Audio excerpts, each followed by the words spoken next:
This is a 2016 Ariel Atom, and it is undoubtedly one of the most ridiculous road cars you can buy.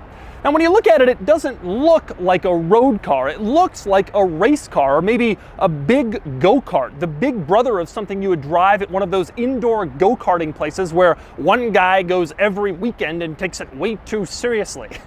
But it is a road car, and today I'm going to review it. I've borrowed this Ariel Atom from CNC Motors, which is an exotic car dealership here in Southern California that has an amazing inventory of amazing cars, from multi-million-dollar exotics to old cars to weird stuff like this. They really have one of the most incredible showrooms of any dealership anywhere, and you can check them out by clicking the link in the description below. So let's talk Atom. Now, the Atom first came out nearly 20 years ago, which is hard to believe, and even the very earliest ones were insane right off the bat. They did 0 to 60 in around 3 seconds. The Atom first came to the United States in about 2005, and since then, it's been offered in various different evolutions with various different engines and varying states of tune. This Atom is a 2016 model called the Atom 3. And it's built in Virginia by a company called TMI Auto Tech using the engine from a Honda Civic Si. That means it makes around 220 horsepower, which doesn't sound like all that much, but here's the thing, it weighs only 1,350 pounds. That means it does 0 to 60 in about 2.9 seconds, which is hypercar territory. The only difference is, you don't get a roof or doors. And today I'm going to show you what else you don't get, or what you do get. I'm going to take you on a tour of the Atom, and I'm going to show you all of its interesting quirks and features. Then I'm going to get it out on the road and drive it, and then I'm going to give it a Doug score. And for more of my thoughts on the Atom, click the link below to visit autotrader.com/oversteer.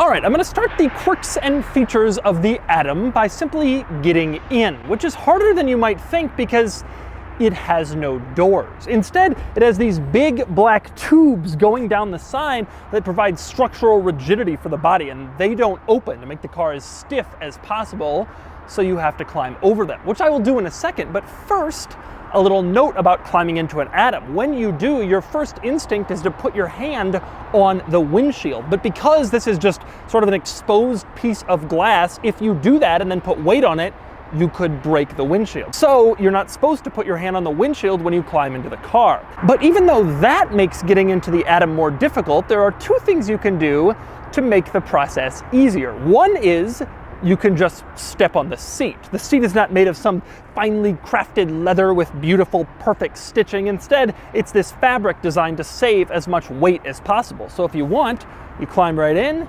and you can just stand here, and that won't really cause any problems. The other thing you can do to make it easier to get into the Atom, you can remove the steering wheel. You pull this little yellow backing on the steering wheel, and then it comes right off.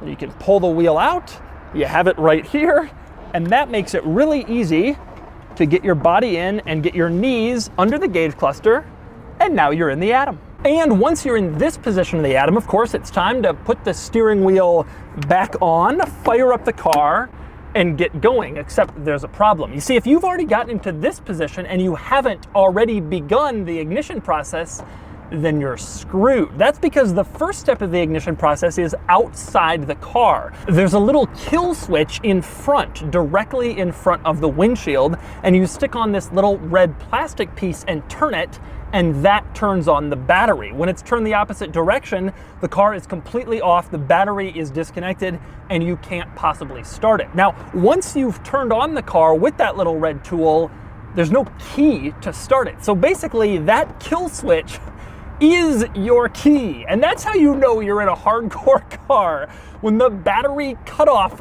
tool is the only key that you have. But anyway, once you've turned that on, then you can get inside the car and complete the remainder of the ignition process. which is rather unusual. The first thing you do, there's this little black fob you can see mounted underneath the dashboard. You have to kind of wave it in the right spot, and that disables the immobilizer. And you really do have to do that before you can start the car. Then there's a little switch behind the steering wheel, and you flip that into the on position. And then once you've done that, there's a little black button to the left of the steering wheel, unlabeled. You press that, and that turns on the ignition in the Atom. So really, it is a 4-step process, no key, but it's not like anybody trying to steal this car would ever be able to figure out how to do that stuff. Unless, of course, they've seen this video. Now, moving on from the simple act of getting in the Atom and starting it, the rest of the controls in here are just as ridiculous as the ignition process was. I'm going to start with the turn signals. They're over to the left of the steering wheel, not a stalk coming out from the steering column, but instead a little switch marked L and R. You just push it whichever direction turn signal you want to turn on, and then it turns on. Now, you see switches like that occasionally in motorcycles and ATVs, but it's ridiculous to see it in a 4-wheeled, like, license-plated car, but that's what it has, and they don't cancel. So once you turn on the signal, you better remember to turn it off, otherwise it'll just stay on like you're a grandmother driving in the left lane with your blinker on for miles. But since that turn signal switch only allows you to choose between left and right turn signals, you might be wondering, how do you turn them both on at once? How do you turn on the hazard lights? Well, that's an interesting one. That's over to the right in this gauge cluster area, and it is a big red rubber button. You kind of can see as I push it around, it is rubber and ridiculous looking, but if you push it really hard, that will turn on the hazard lights, and then both turn signals are active at once. Now, next up, moving on to some of the other controls in this gauge cluster area. If you go back over to the left, you will see there is another unlabeled black button, exactly identical to the ignition, except this one is the horn. So you better remember which is which when you're driving along. You push that, and the horn activates, and in case you want to know what the horn sounds like in an Ariel Atom, here you go. Now, next up, even more controls over here. To the right of the steering wheel in this gauge cluster, you have a little dial that turns on the headlights. You can see you twist it, and then you have 3 different settings, 0, 1, 2, or 3, depending on how much headlight you want. Right below that, you have another little dial that's either 0 or 1, not labeled, so it's kind of hard to figure out what that is. That is the rear fog light. So if you're driving this thing in the rain or in heavy fog and you don't want to get hit from behind, you turn that on, and it will enhance the ability of other drivers to see you on the road. Now, next up, moving up from there onto the dashboard itself, you have a little dial for the windshield wipers. That one's pretty self-explanatory. You turn it, and the wiper, singular actually, turns on and starts wiping across the windshield. To the left of that, you have another button. That's the windshield washer. There's no fluid in this car right now, so you press that, and you can hear the windshield washer doing its thing in case you need to wash the windshield. Of course, you could also just, like have a bucket and reach out and just wash it yourself, which might be more effective. Not too many cars where you have the option to do either one. Now, below the windshield wiper controls, you can see there's another dial there. That actually isn't a dial. Instead, you pull that off, and that is your cigarette lighter outlet. So if you want to plug in a phone charger or a track telemetry situation, you can do that right there. Now, below all that stuff, in the middle, you have a backup camera. This backup camera has been installed aftermarket, obviously, to improve rear visibility. And frankly, it's kind of nice to have it because this car doesn't even have a rear view mirror, let alone a factory backup camera. So that finally allows you to see what's behind you, which is nice because, as you can tell, rear visibility, not really all that great. But anyway, moving back to the gauge cluster, there are 4 more buttons in here. These are all a little bit more cryptic than the buttons we've already talked about. You have one on the left that says MNU. That means menu. I'm not sure why they didn't just get that extra E on there, but they didn't. Anyway, if you press that, it turns on or off the center screen display in case you want it off so you're not distracted while you're driving. If you have it on, you can see it shows your current RPM, both digitally and in like an RPM meter. It also shows your current speed, your mileage, and your trip odometer, pretty standard gauge cluster stuff. Now, over on the right of that screen, you have a button marked A. If you press that, it resets the trip odometer. Push it and the odometer resets right away. But you also have 2 other buttons in there. On the right, there's one marked SEL, and on the left, there's one marked V. I've pressed those, I've played with them. I have no idea what they do. Something, surely, but nothing I can figure out. Now next up, beyond all the controls, there are a few other interesting quirks and features in the Atom, starting with the parking brake. Now that's not mounted in the middle like in most other cars. Instead, it's over on the left, and when you pull it up, it stays up. Now in cars with doors, this would be a problem because then you'd like trip over it when you're trying to get out. But in the Atom, there are no doors, so it works perfectly. Good place for the parking brake. Now in the middle, obviously, you have the gear selector. This has a traditional manual transmission. You can go through the gears, except it doesn't tell you where any of the gears actually are. You just have to kind of figure it out. Obviously, first is up and to the left, but this becomes a problem if, for example, you're going for reverse, or is it sixth? You're not really sure. It would be nice to have a label on there, but there is no label, and I'm sure it makes the car 0.2 of an ounce lighter. Now, below the dashboard in an Atom is another interesting place to look because everything down there is exposed. Rather than putting on trim pieces and panels that would add weight, they just leave it. So you can see the steering shaft down there, you can see what it connects to, you can see the pedals and all the housings. Everything down there is completely exposed, no additional panels or trim or other items.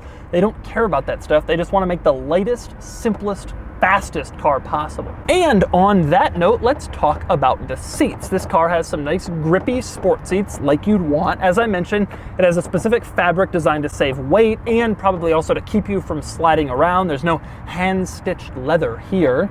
It is worth noting, however, that the passenger seat has a pillow on it. You can remove the pillow or keep it on in case your passenger wants to sit up a little higher. Of course, you could also move the pillow to the driver's seat in case you can't reach the pedals or see high enough.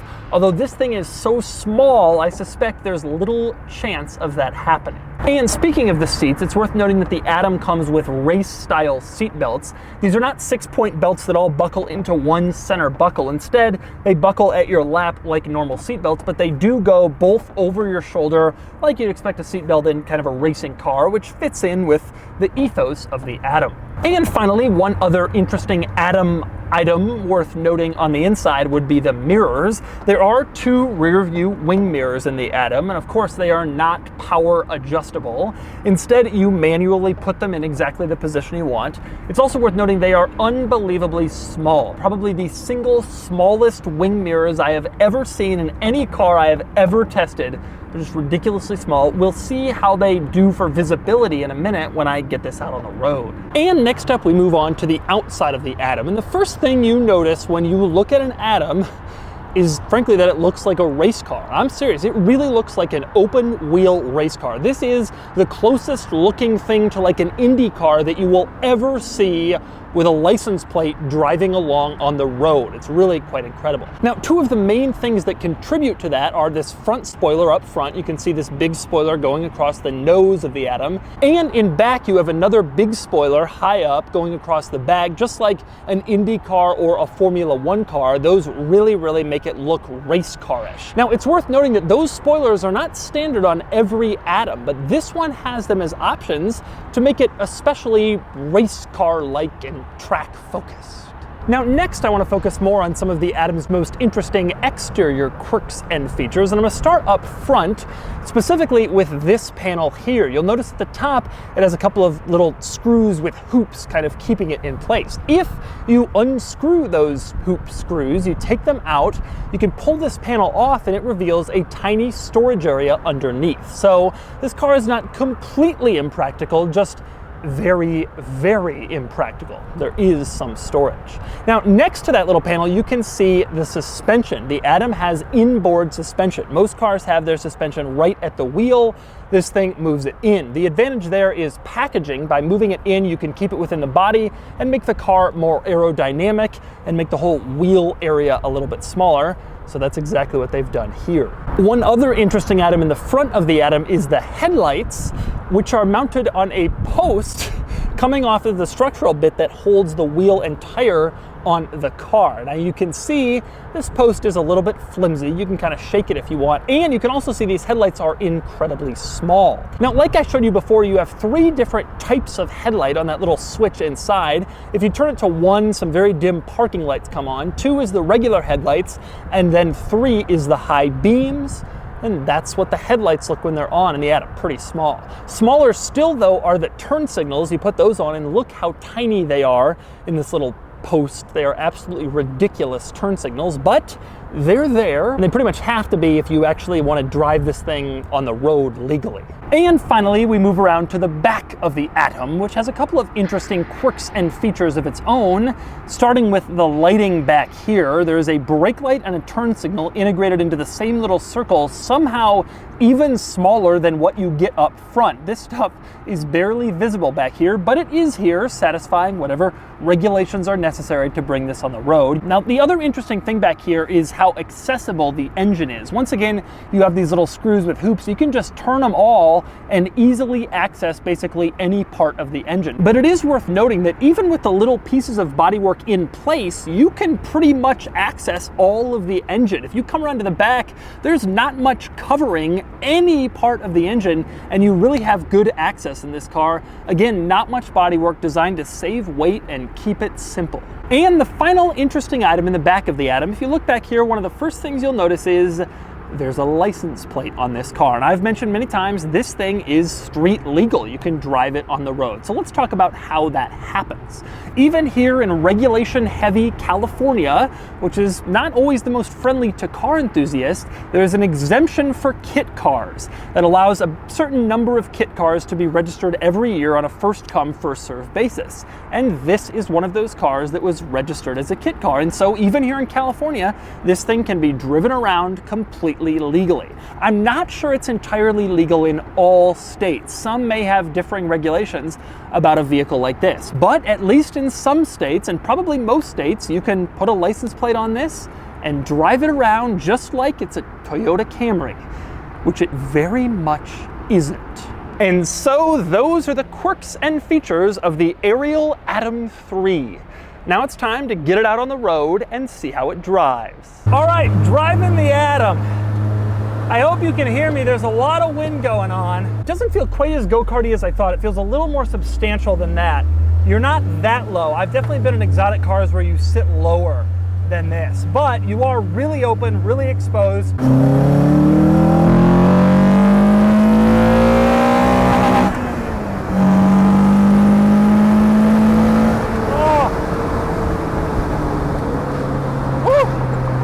The sound is deafening, absolutely deafening.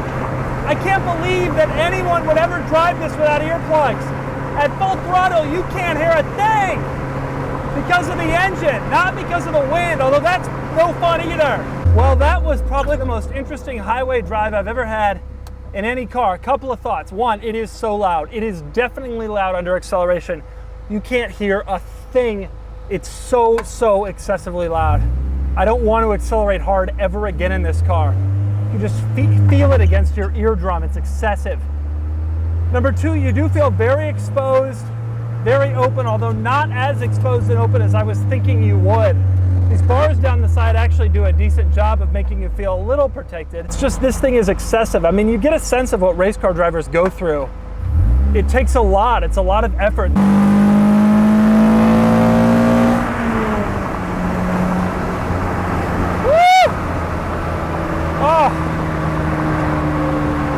The shaking, the camera is shaking out of place. That's happening more on the windshield because it's not supported. I don't feel that much shaking. It's actually relatively stable for the type of car that it is. So that shaking isn't as big of a problem as you might think. Honestly, I want to go fast, but it's easier, especially with the noise, to just sit in a lane in a high gear and chill. This is not a highway car. I will say though, if you were on a racetrack, it would be pretty amazing. It changes directions at ridiculous pace. The steering, no power steering, and I mean, it's all right here. It's so insanely connected to the car itself at a level that's really hard to beat. Mostly though, I just find this car tiring. It's fun, it's amazing, it's exhilarating, but you better really want to put up with it because it's a lot. It's uncomfortable, it's hot, it's tight, it's loud. It's everything that a track car probably should be, but it's nothing that you want on the road. I am incredibly surprised at how tired I am right now in this thing. And so that's the Ariel Atom 3. This isn't a car so much as it's an experience, and effectively it's like a super bike on 4 wheels, a car that is so insane it's designed for people who want even their car to feel like a wild and crazy motorcycle. This isn't like basically anything else that's street legal, but it is a total thrill, and I'm glad I got to check it out. And now it's time to give the Atom a Doug score. Starting with the weekend categories and styling, the Atom doesn't have much styling, but I do appreciate the race car look, and it gets a 6 out of 10. Acceleration 0 to 60 is 2.9 seconds, and it gets a 10 out of 10. Handling is incredibly sharp, no surprise, and it gets a 10 out of 10. Fun factor is a bit lower, only because while the car is fun to drive, it's also incredibly exhausting, which limits the experience a bit, and it gets an 8 out of 10. Cool factor is high. This is so cool, a go-kart for the road, but because it doesn't have your typical ultra-cool brand name, Ferrari, Lamborghini, everyone will always be asking what it is. That limits things a bit, and it gets an 8 out of 10 for a total weekend score of 42 out of 50. Next up are the daily categories and features. It has basically none, and it gets a 1 out of 10. Comfort is really egregiously bad, and it gets a 1 out of 10. Quality is okay. It doesn't have nice luxuries, but it is well built with a reliable engine, and it gets a 6 out of 10. Practicality is hilariously low, and it easily earns a 1 out of 10. Finally, value, and I think it depends on your perspective. These sell for $60,000 or $70,000 or more, and I think that's a ton of money for something that makes you uncomfortable and deaf. But if you put the performance numbers next to exotic cars, it's an amazing value. It goes in the middle, and it earns a 6 out of 10 for a total daily score of 15 out of 50. Added up, and the Doug score is 57 out of 100, which places the Atom here against some other especially focused sports cars I've reviewed. The Atom score is hilariously imbalanced, with a weekend score that nears a 488 Pista or a Huracan Performante, but a daily score that doesn't even come close to an NA Miata, which isn't exactly a luxury car. Such is life if you want something as hardcore as an Ariel Atom.